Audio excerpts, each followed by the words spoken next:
धेरै समयपछि साथीभाइले भनेर लेखेको, भाइहरूको रिक्वेस्टमा भाइहरूको लागि लेखिदिएको।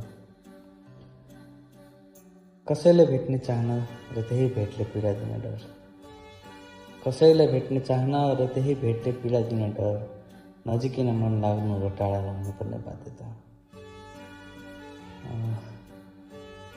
कसैले छोडेर जाँदाखेरि अब मन दुख्छ, उसँग भेट पछि फेरि कहिले नहोस् भन्ने लाग्छ र त्यही सोचले लेखेको,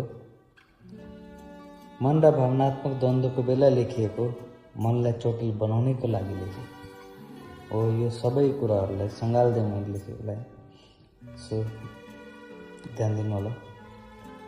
कहिले त लाग्छ भेट नहुने नै ठिक, कहिले त लाग्छ भेट नहुने नै ठिक, कहिले त लाग्छ भेट नै नहोस् अब।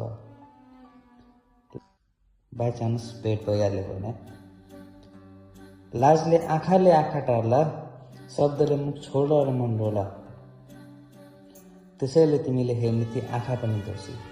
मेरा यी आँखाहरू, जुन आँखाले मैले तिमी त्यो समयमा हेर्छु र आफूलाई सोध्छु, आफ्नै विषयमा सोध्छु मैले देखेर, त्यसैले तिमीले हेर्ने ती आँखा पनि दोषी र तिम्रो नाम लिन खोज्ने ती ओठ पनि दोषी।